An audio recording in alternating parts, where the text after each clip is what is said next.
666. Are seeking much cooler weather, so yeah, good to see. Good one here. Yella number 2, Richard. Saudi Arabia is gearing up to host its first ever European Film Festival organized by the Delegation of the European Union in Riyadh and film distribution company Arabia Pictures Group. Set to take place at the Esplanade in Riyadh, the film festival will run from June 15th through June 22nd. And will screen 14 European films from different countries, including Austria, Belgium, Cyprus, Denmark, Estonia, Finland, France, Germany, Greece, Italy, Malta, Poland, Spain, and Sweden. Cool. No United States, but that's all right. I guess it's European Film Festival. So yeah, there you go. Yeah, there you go. So very cool. More progress in the entertainment sector for Saudi Arabia. I wanted this in because it's fascinating. Saudi Arabia is trying to thread a needle here, where it's becoming more open and more receptive to arts and more accepting of different views. So, for example, there's nothing too inflammatory or too controversial. Although this film festival is going to include a 2020 documentary called "I Am Greta," following climate change activist Greta Thunberg. So obviously that will be critical in its own way of oil producers and fossil fuel consumption.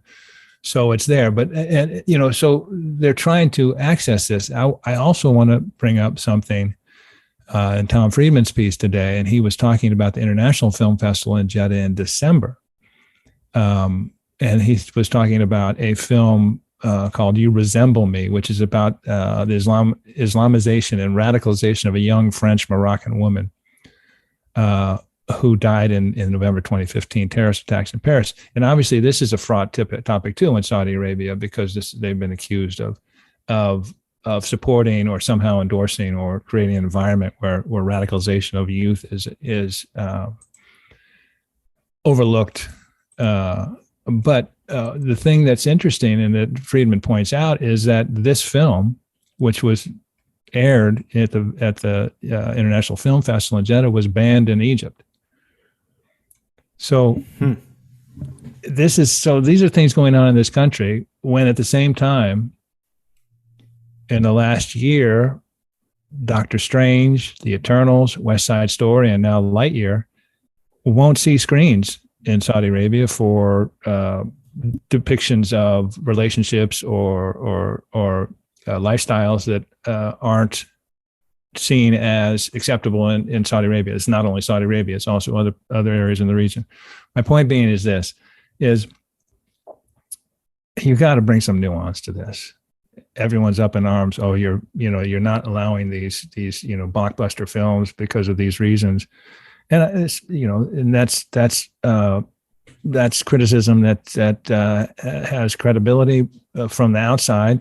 From the inside, Saudi Arabia is trying to chart its own path, and it's trying to open, it's trying to get different views, but at its own pace, in its own manner. So it's just not just one thing.